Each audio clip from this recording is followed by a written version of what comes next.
Passover. This day shall be to you a memorial, and you shall keep it as a feast of the Lord throughout your generations. You shall keep it as a feast by an everlasting ordinance. 7 days you shall eat unleavened bread. On the first day you shall remove leaven from your houses.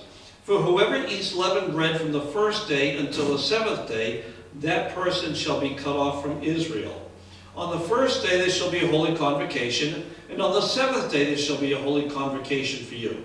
No manner of work shall be done on them, but that which everyone must eat, that only may be prepared by you. So you shall observe the feast of unleavened bread. For on the same day I will have brought your armies out of the land of Egypt. Therefore you shall observe this day throughout your generations as an everlasting ordinance.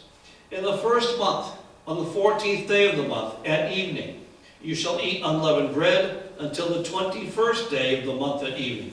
For 7 days no leaven shall be found in your house, since whoever eats what is leavened, that same person shall be cut off from the congregation of Israel, whether he is a stranger or a native of the land. You shall eat nothing leavened in all your dwellings. You shall eat unleavened bread. You shall observe this thing as an ordinance for you and your sons forever. It will come to pass, when you come to the land which the Lord will give you, just as he promised, that you shall keep the service. And it shall be, when your children say to you, what do you mean by this service? That you shall say, it is a Passover sacrifice of the Lord, who passed over the houses of the children of Israel in Egypt when he struck the Egyptians and delivered our households. So the people bowed their heads and worshipped. Then the children of Israel went away and did so, just as the Lord had commanded Moses and Aaron. So they did. May God add his blessing to the reading of his word. You may be seated. So we have a story in progress. And it would be like the equivalent of what's done here with the instructions given about the Feast of Unleavened Bread would be as though in the middle of Wadsworth, no, was it Longfellow or Wadsworth? The Midnight Ride of Paul Revere. Somebody can help me out because I've confused my poets. But if in the middle of the poem, The Midnight Ride of Paul Revere, that suddenly they put a snippet of Thomas Paine's Common Sense. It's like, why are you interrupting this narrative with all these fine detailed instructions, which will be repeated later? And obviously what is part of it is that in the whole process of this story, what is foundational is that these people received instructions and did appropriate things with it. But that begs the question, why this strange kind of thing? What does not eating leavened bread for 7 days have to do with the death angel passing through the camps and seeing the blood over the doorposts and lintels? What's that got to do with it? What does it have to do with this whole thing about crossing the Red Sea, which they didn't know they were going to be doing yet, of course? Well, let me get you started this way. This past week I saw an article in some paper online, and apparently I wasn't the only one to see it, where some folks found an ancient urn, 4,500-year-old urn found in Egypt. They found some yeast, and they made bread with it. And it turned out to be good bread. You say, so?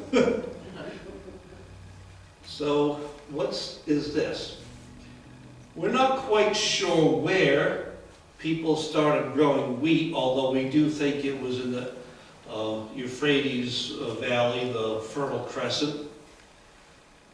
But people basically back then got to eat crackers made with it, or flat stuff.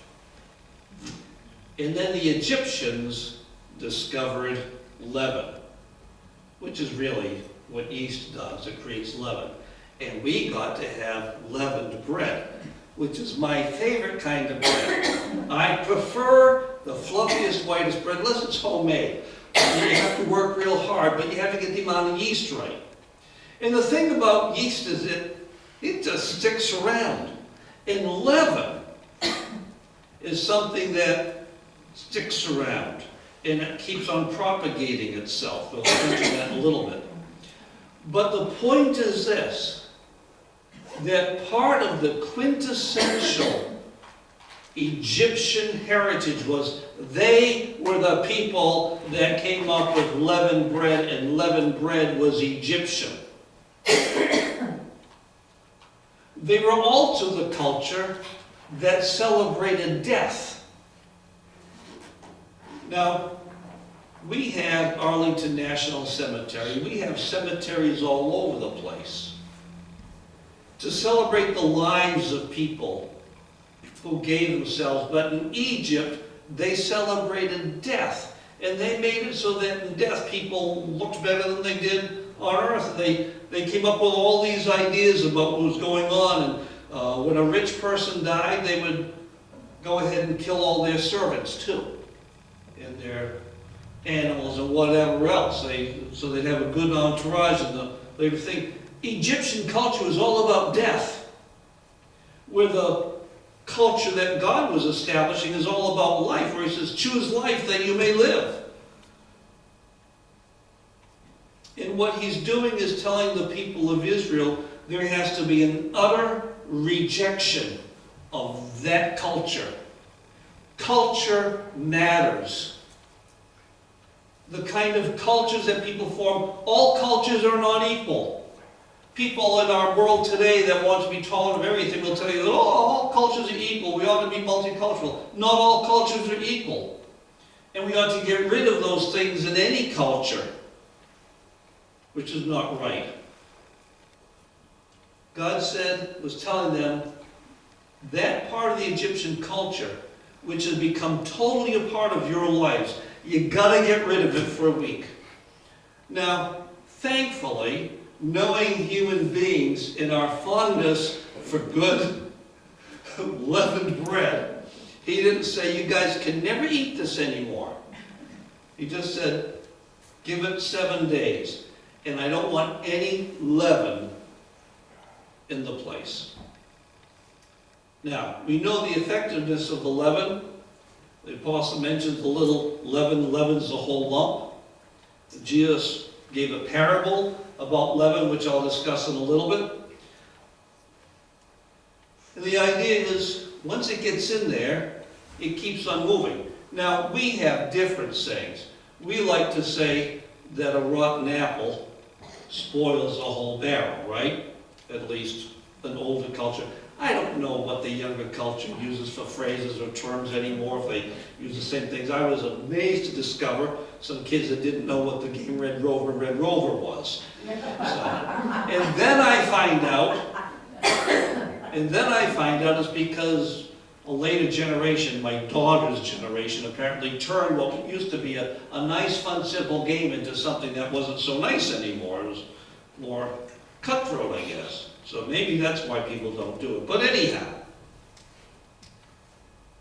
he says a little leaven leavens the whole lump. Just a little bit of this gets in, and it affects everything. That applies to all kinds of things. And it certainly applies to false notions and false ideas. But in the Bible, the leaven itself becomes a symbol of sin, because sinful ideas and nature and stuff tends to have a spreading effect.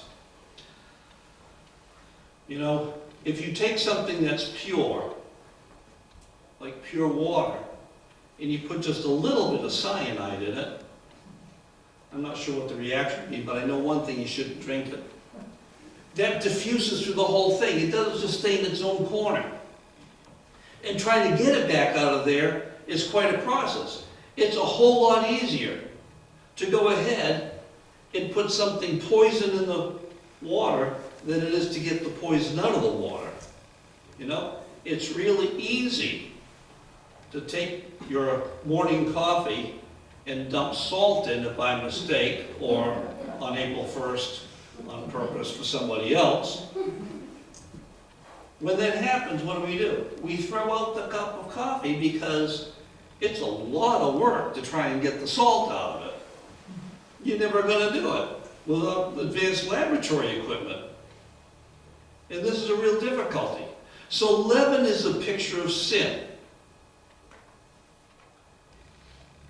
Lord Jesus told a parable. He said, the kingdom of heaven is like. And then he talks about leaven being placed in a lump and how it works its way through. And the picture is that even in God's kingdom, there is this attempt by Satan to keep on throwing in these sinful kinds of ideas, and it can work its way through. We need to be on guard against it. So for 7 days, he said, don't eat any leaven.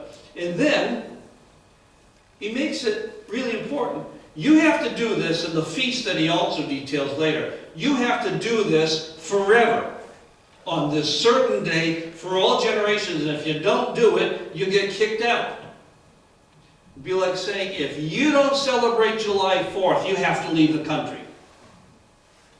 Now, in our country, most people like to celebrate July 4th. We have concerts and fireworks and, hamburgers and hot dogs and whatever else. We get together. We love to celebrate it. But that's different. And some people celebrate the 4th of July and they could care less about the events that took place that caused that. But notice when we celebrate July 4th and certain other holidays, it's fun. We like to get together to do this. Eating unleavened bread for 7 days is not pleasant. And then the meal, the so-called Seder meal, you have to eat bitter herbs, you have to eat this, you have to eat that. If you look at the menu, you would never go back to that restaurant. It's like, in addition to the lamb, which they had to do, the sacrificial lamb at the end of it on Passover itself, you can understand. An average child might see all the fireworks and stuff like this. They may never ask, why do we celebrate July 4th? Why would they? Hey, this is fun. But if you have to go through that, a child can say, and why are we doing this again? Why are we having to go through all this? And when the child asks that question, and by the way, it's good for children to ask questions, and when children ask when children ask appropriate questions, we should be ready to give them answers and not just to say because. They're supposed to say, it is for this reason. And he says, because on this date, God will have brought us out of Egypt. And they are to remember forever what God did for them in Egypt. Now I know that there are people today who don't even think that that happened. I'd like them to give an excuse and a reason for why the Jewish nation even exists and has continued to exist. But that's a whole other question. Why is that so deeply embedded and nobody until recently has questioned it? That is a huge event. Not just in Jewish history, but in human history.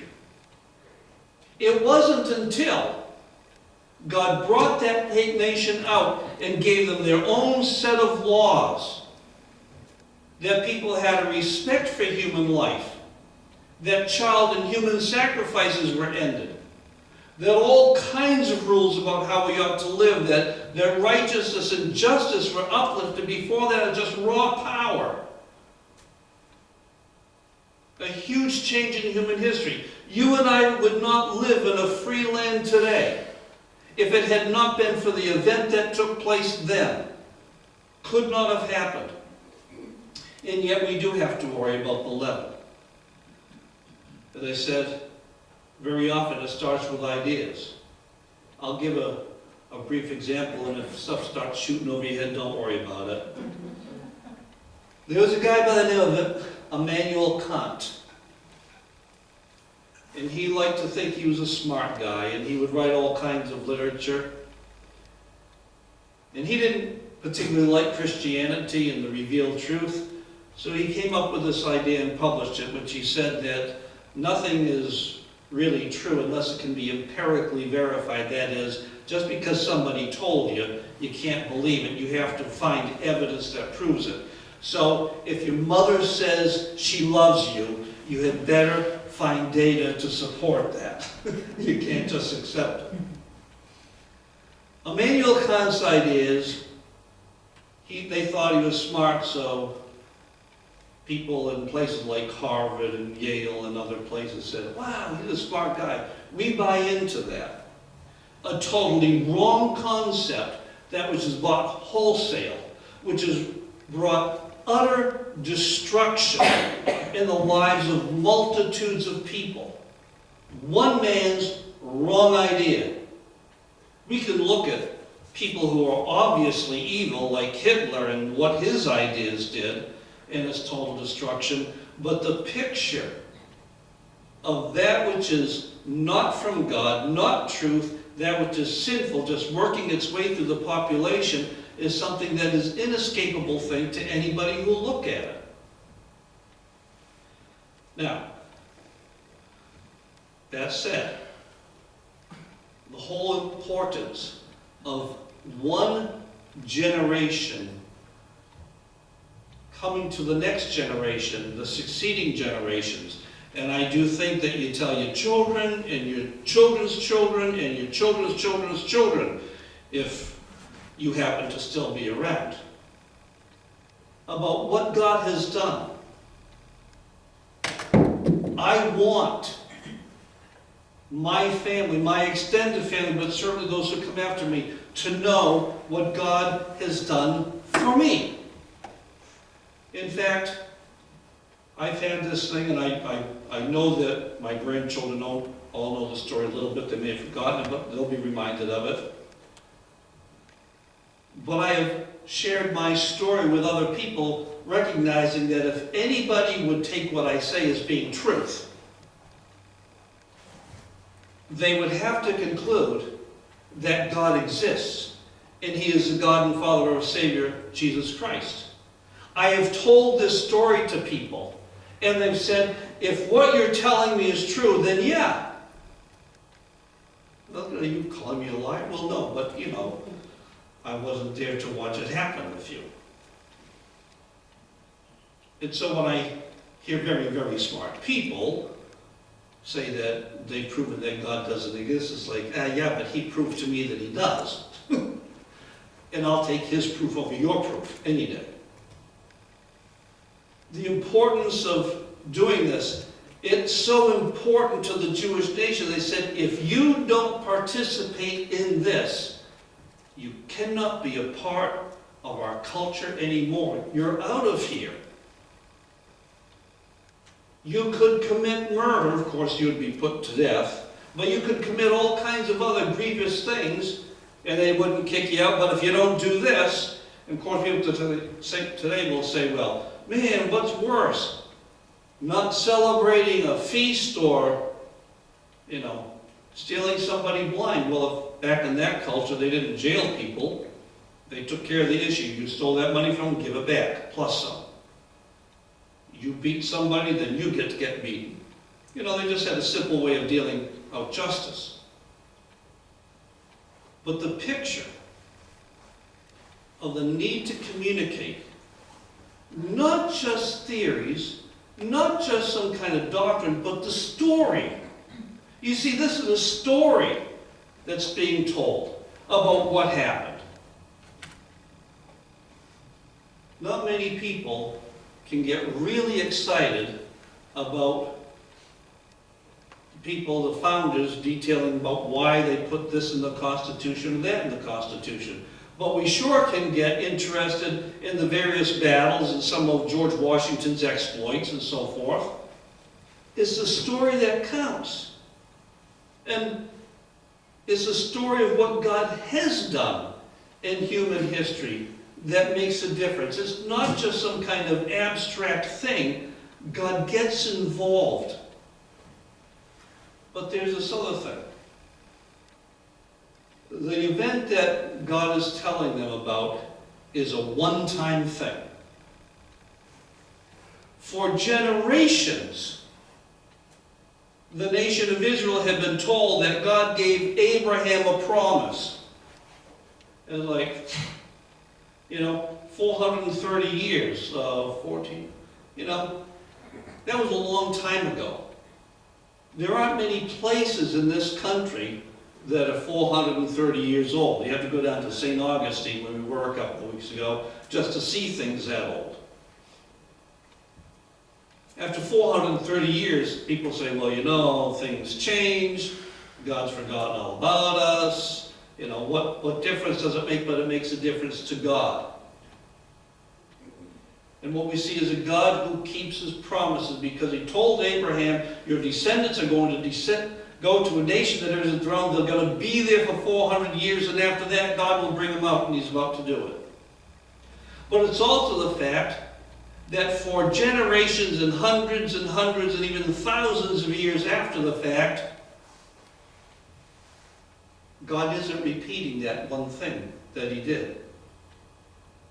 There are some things that God repeats. He gives us mercy. Morning by morning, new mercies I see. There are some things he repeats, and there are some things that are one-off. He does it once, but he wants us to remember that he did it.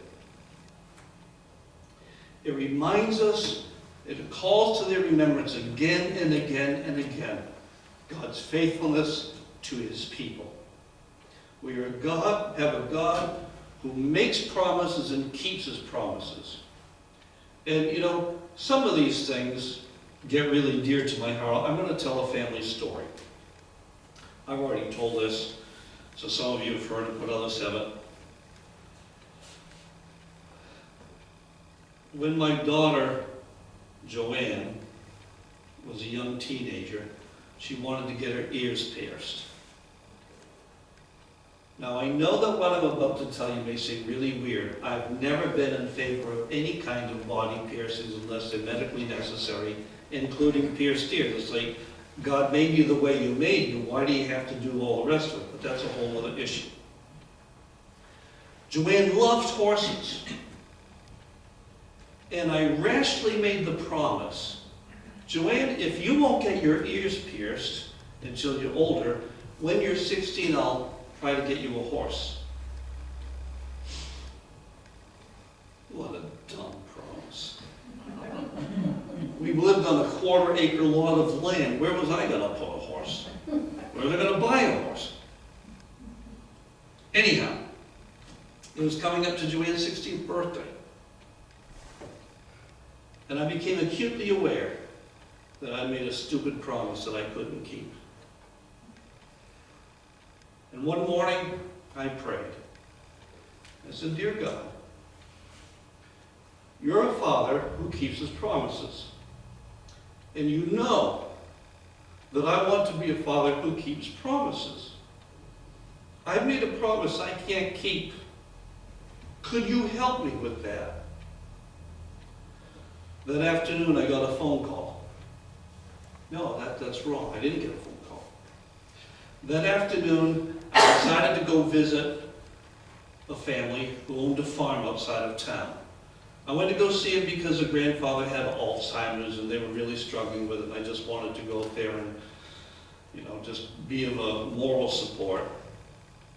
Now, I was getting ready to leave. I saw this horse out there, a beautiful horse. And I mentioned what a beautiful horse that was. And the guy said, would you like it? I said, what? And he said, well, it keeps on getting picked on by the big workhorses. He had some massive workhorses. I said, but I don't have any place. He said, I'll give you the tackle, I'll give you the fencing, I'll give you the hay. Just would you take the horse? So we had a horse at no expense to us. And on top of that, it turns out that the horse was a thoroughbred. It appears that this family used to take horses from, there was a family that took retired racehorses from Saratoga.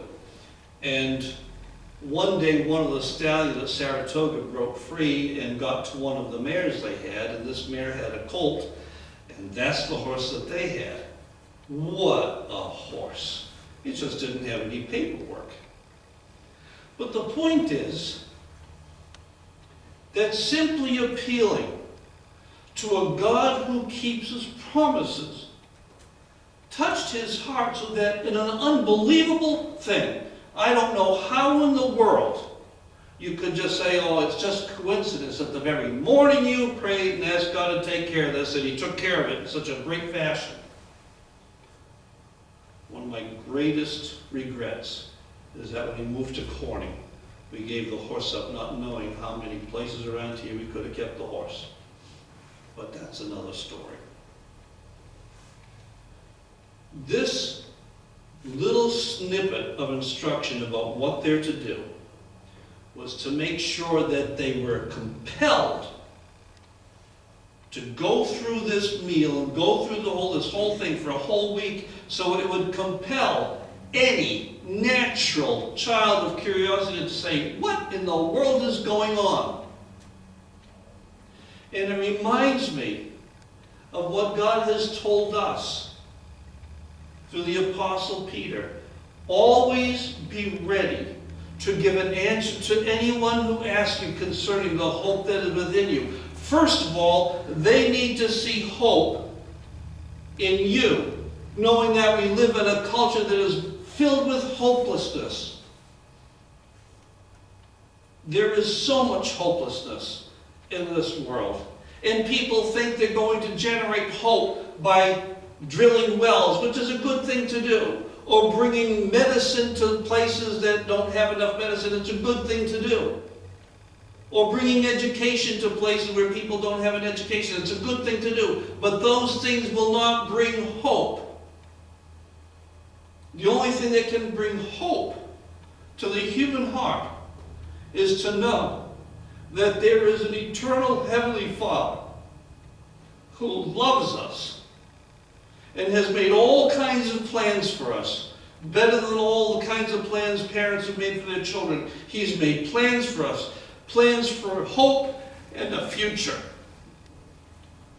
And he wants every generation to have their lives filled with hope and the sense of a future. And we have managed to destroy the whole thing and blow it out of the water. So we have a whole generation across the globe that's only concerned, can I get through today? Can I get through tomorrow? How am I ever going to get through all this stuff I've got to get through?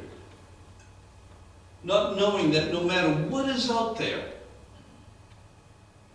we have a God who can take us through it.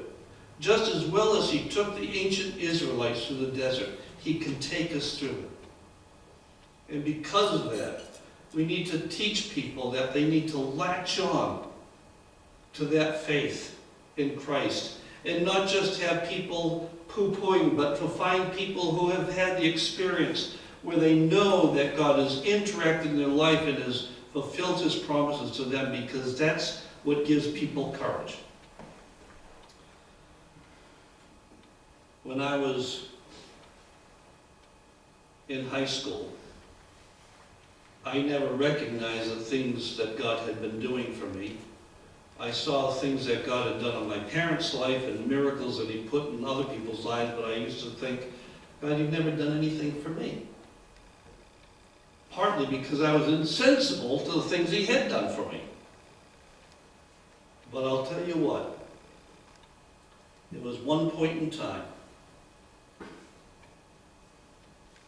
when God let me know that I was basically accusing him of being a liar, and I had to repent of that, when all of a sudden he just started piling on all the proofs of his love for me and my acceptance by him.